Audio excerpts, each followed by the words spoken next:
محترمو دا رب العالمین دا کلام مقدس سخا یو آیت مبارک ماستاسو پا خدمت کی اڑاندے کو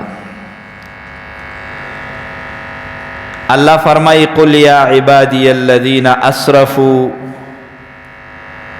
علی انفسهم لا تقنطوا من رحمت اللہ. د یهودو او د مشرکانو یو وفد د رسول الله صلی الله علیه وسلم په خدمت کې حاضر شو.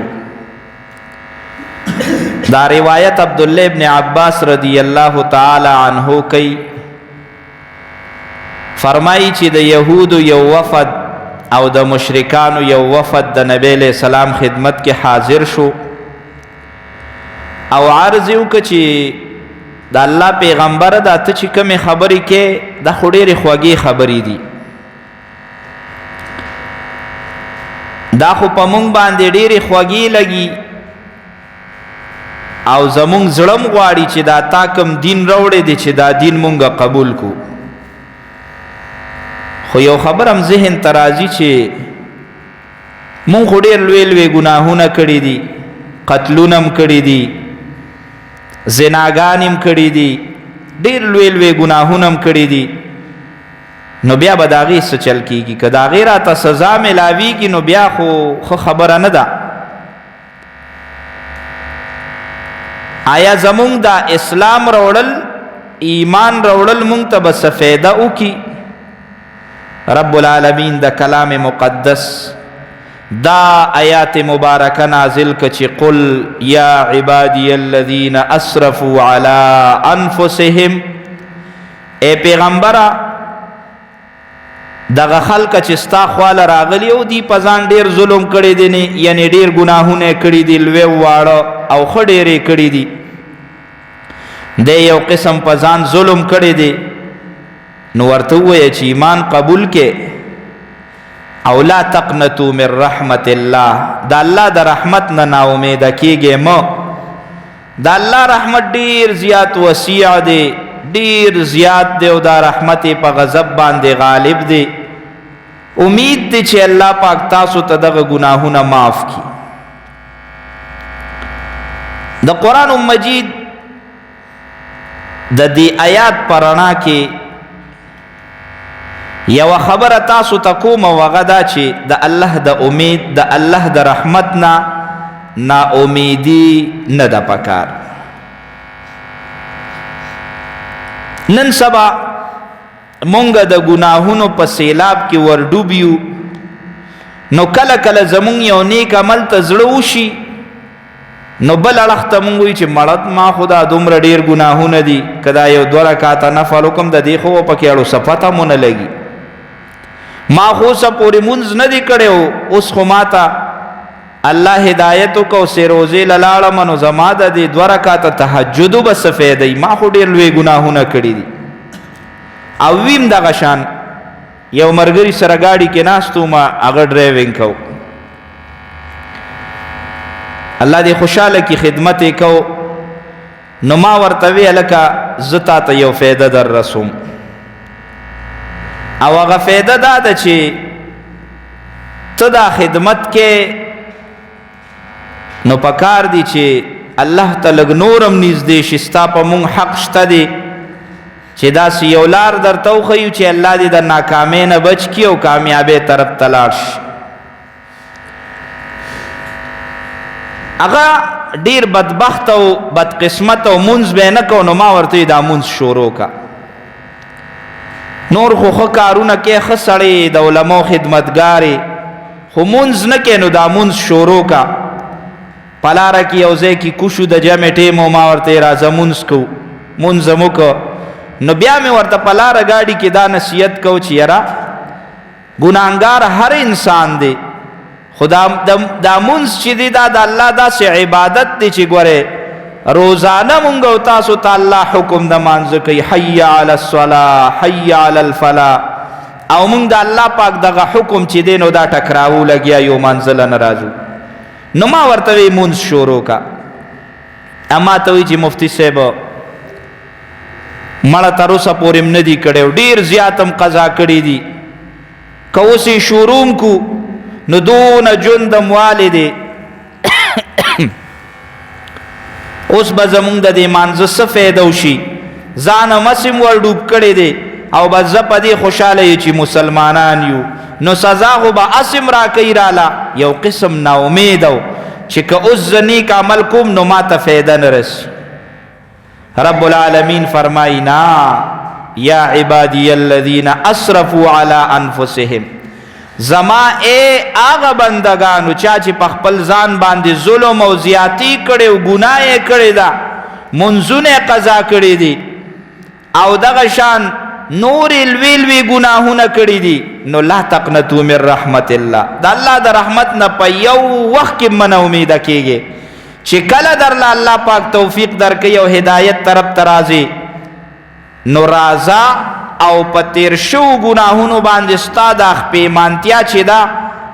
دام لویه توبه ده. نبی علیہ السلام فرمایي الندامة توبة، ګناه در نو شو په هغې پېمانه شوې نو دا هم توبه ده. نو نا امیده کېدل نه دي پکار، هر وخت که تا ته موقع ملاویږي،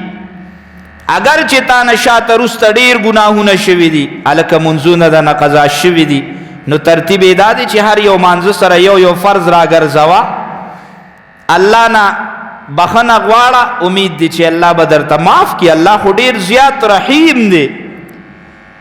الله پاک د بنده سره انتهایی محبت کوي. دا الله محبت دا ګورئ د مسلمان سرم خاص نه دی، خدا یاد لرئ. رب العالمین دا ټول مخلوقات پیدا کړي دي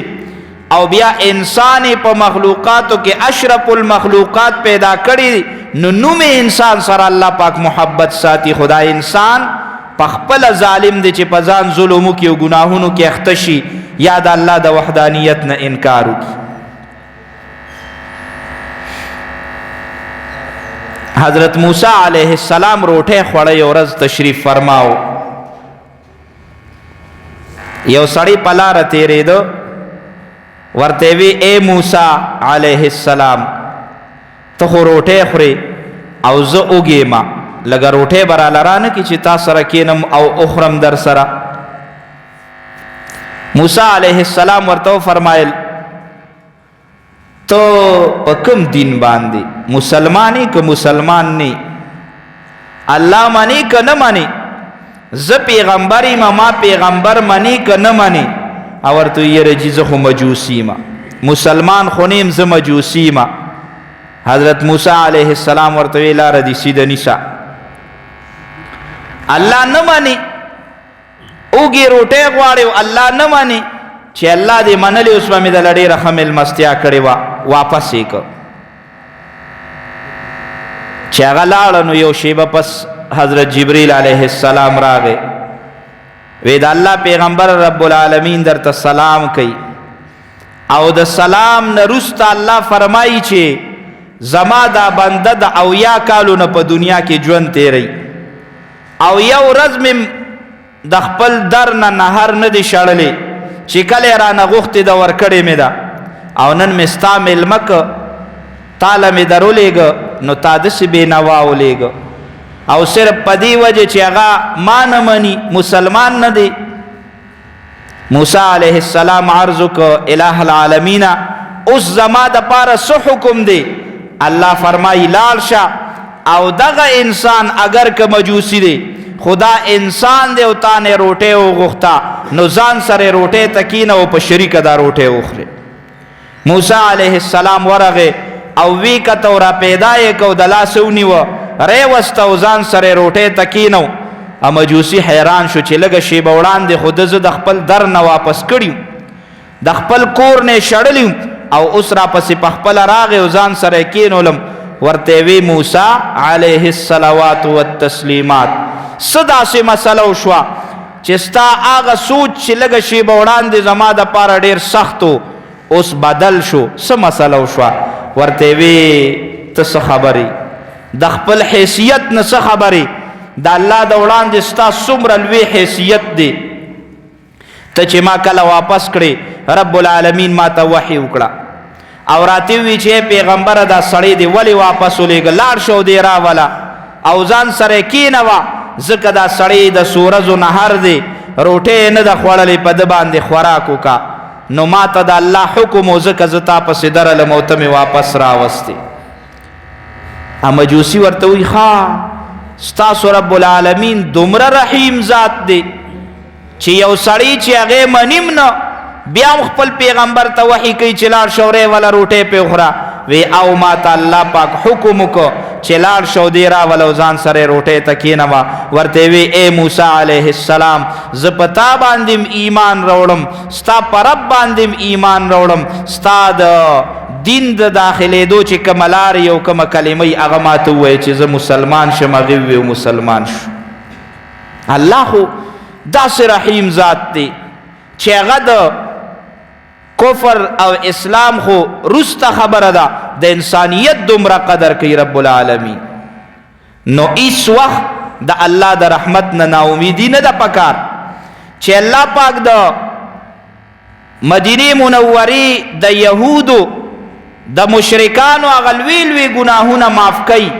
او د خپل رحمت لاندې راولي نو تا خو ډېر مخکې نه کلمه ویلې ده څه دي کړي دي ګناهونه دي کړي دي په هغې باندې استغفار ووایه توبه وباسه او ورپسې نیک عملونه شروع کو د الله نه امید ساته الله پاک ډېر زیات رحیم ذات دی په لږ لږ څه باندې د انسان بخښنه کوي ښه د الله رحمت ډېر زیات وسیع دی ته که لږ عبادت هم کې الله به پې دله ډېر څه درکوي او مسلمانه تا ته پته لګي تا سره چې د توحید دا کومه خزانه ده د الله د وحدانیت چې دا کومه خزانه در سرې ده نو د دې نه لویه خزانه چېرته شته دی دې کې شک نشته چې نیک اعمال دا ډېر زیات ضروري دي ګورې چې څوک یې نه کوي نو هغه ته به سزا میلاویږي خو د ټولو نه قیمتي خزانه چې دا د توحید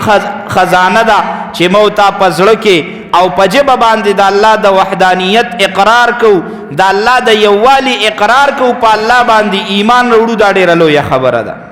ته چې کله وې لا اله الا الله الله یو دی شریک ور سره نشتا د الله وحدانیت دی بیان کو د الله صفائی دی بیان کړه ګوره چې کم خلکا الله پورې د شرک خبرې تړي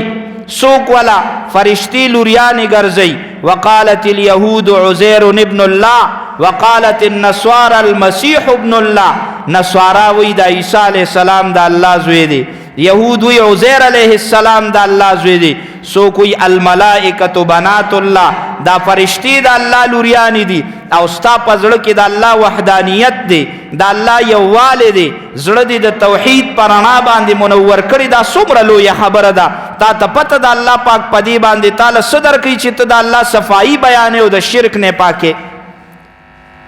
حضرت یوسف علیہ السلام د مصر بادشاہ شو یا وزیر خزانه شو نو خوش علاقو کې ورته د خوراک د سامان قات راغی د مختلفو علاقو نه به خلک راتلل او یوسف علیہ السلام چې و ناغه ځان سره غله ډېره جمع کړې وه ناغه به خلکو له غله ورکوله یو سړی راغی د یوسف علیہ السلام ښکته څه کسانو هغې ته یې وي مونږ له غله راکې هغې وله غله ورکړه ورته یې وی لږه نور هم راکې نو هغې ورته یې چې یاره د نور اجازت خو زمونږ سره نشته دا خو به ته مشر لځې یوسف علیہ السلام له به ورځې نوره زیاته کوي نو به تاله درکوي مونږ ته د دې اجازت نشته هغه هلک نوجوان لاړو او حضرت یوسف علیہ السلام ته درخواست وکړه چې یاره جي ماله لږه غله نور هم راکړه هغې را کړې ده خو ته راله خپل ثواب دي چې ستا کوم پنډ دی او ستا کوم مال دی هغې نه راله راکړه یوسف علیہ السلام وله نور هم ورکړه بیا یې ورته وی لږ راله نور هم راکړه ورته یې وی بس دی مسلمانه زما چې کوم کشران و هغې هم دله درکړه او د هغې د پاسه ماله رالی ما هم دله درکړه نو دا بس نه دی په دې بس کې نه چې ته نور هم غواړې ورته یې وی ای یوسف علیہ السلام که چېرته ته خبر شوې چې زه څوک یم نو دا ما خو تا نه یو ځل وغوښته ته به ماله په څو چنده باندې ښه ډېر مال او غله راکې او ما به ډېر په خوشحالۍ رخصت کې خو تا زه پېژندلی نه یم ځکه دې راله دا جواب راک یوسف علیہ السلام ورته حیران شو ورته وی ته څوک یې ورته وی زه هغه بچی یم چې کله پتا باندې زلیخي تهمت لګو او زه په زانګو کې پروت وم او په زانګو کې ما ستا صفائی بیان کړه چې دا چې دی د دې تهمت نه صفا دی زاغه وخت کې ورکوټ یم اوس راغټ شوم ما ته د غلی ضرورت دی تعالی راغلم نو نه راکې راله یوسف علیه السلام چې خبره اورېده ډېر زیات خوشحاله شو غلیم ولا ورکړه نورم انعامات او مال را جمع کا غیم ولا ورکړه او خو په پروتوکول او په خوشاله باندې رخصت کوي ته ډېر لوی سړی کنه تا زما پاکی بیان کړي و په داسې ځای کې چې هغه ځای کې صرف الله او زوما او په ما چې چا تهمت لګولې هغه خلکو نو ستا په ژبه باندې الله پاک زما پاکی بیان کړي ته ډېر لوی انسان یې کنه نو ډېر په خوشاله رخصت کو غلې ولا ورکړه سړی بهر وته د رب العالمین د طرف نه وحی رااله وی یوسف علیه السلام د لک سره د ډیره زیاته ښېګړه ونه کړه ډیر مینه او محبت دې ورسره ونه کړه جبریل علیه السلام ته وی چې جبریل ولې به ورسره محبت نکوم د زما صفائی بیان کړې ده د زما په ما چې چا تهمت ولګو نو هغه ځای کې د زما پاکی او صفائی بیان کړه دا څه چې مې وکړل زړه مې غواړي چې د دې نه مې ورسره نورم ډېر زیات کړی وي ځکه دې سړي خو ما سره ډېره ښېګړه کړې ده کنه د رب العالمین د طرف نه دوباره وحی راله اے یوسف علیه السلام ستا چې چا صفائی بیان کړې ده ستا چې چا پاکی بیان کړې ده تا هغې سره د خپل وس او د خپل طاقت موافق ډېره زیاته ښېګړه وکړه او زما چې په دنیا کې څوک صفائی بیانوي په دنیا کې چې څوک زما د توحید خبرې کوي زما د وحدانیت خبرې کوي او د هغه الزاماتو نه زما ذات پاک ثابتوي چې کوم په ما باندې د شرک لګي نو هغه بنده سره به د قیامت په ورځ زه د خپل طاقت مناسب ښېګړه کوم او هغه سره به هغه له به زیات انعامات ورکوم اوس چې رب العالمین د خپل طاقت او د خپل قدرت موافق یو انسان لا انعامات ورکي او هغه له درجې ورکي او هغه له خوشحالۍ ورکي نو دا به د الله د طاقت او د الله د قدرت موافق دا به څومره لوی درجې مسلمانه تا ته دا پته نشته چې زه د الله د توحید اعلان کوم او الله په زړه کې یو منم او ما کلمه د لا اله الا الله ویلې ده نو دا زما څومره لوی حیثیت دی د الله د وړاندې نو رب العالمین ته نوم انسان ډېر زیات نږدې دی خو بیا هغه کس چې هغه د وحدانیت د الله اقرار کوي هغه کلمه ویلې ده د هغه په زړه کې د الله یووالی دی نو دی د خپل ځان ډېر کمزورې نه ګڼي انسان نه ګناه کیږي خو مقصد د دې دا نه دی چې انسان به په هغې باندې د الله نه ناامیده کیږي څومره چې درنه شوي دي نو ښه خبره دا ده چې په هغې باندې استغفار او توبه وباسي که د یو بنده حق درنه والی شوی دی هغه حق پوره کا لاړ شه د هغه نه معافي وغواړه او آینده کې عبادات شروع کا الله در سره ډېر محبت کوي خو ګورې تا ته پته نه لګي الله فرمای قل یا عبادی الذین اسرفوا على انفسهم لا تقنطوا من رحمت الله اے پیغمبره لاړ شو زما هغه بندگانو ته ووایه چې هغوی په خپلو ځانونو باندې د ګناهونو په وجه ظلم کړی دی عمر له ګناه کړی دا عمر له ګناه کړی دا خو ما یو مني ورته ووایه چې لا تقنطوا من رحمت الله د الله د رحمت نه مه ناامیده کیږئ د الله رحمت ډیر زیات دی په دغه ګناهونو باندې به درله یو جارو راکاږي درله به صفا کړي والله به دې جنت ته داخل کړي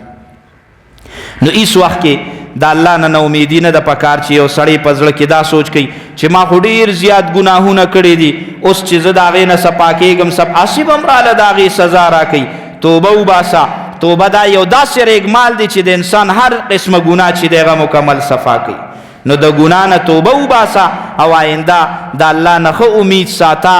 او دغه شان نیک عملونه کوه او د الله وحدانیت په زړه کې کلک ساته او په ژبه باندې د هغې بیانول کوه د الله صفایي بیانوه الله نه امید ساته الله به تعالی په آخرت کې لوی لوی درجې درکړي په دنیا کې هېڅکله د رب العالمین نه نا امیدي نه ده پکار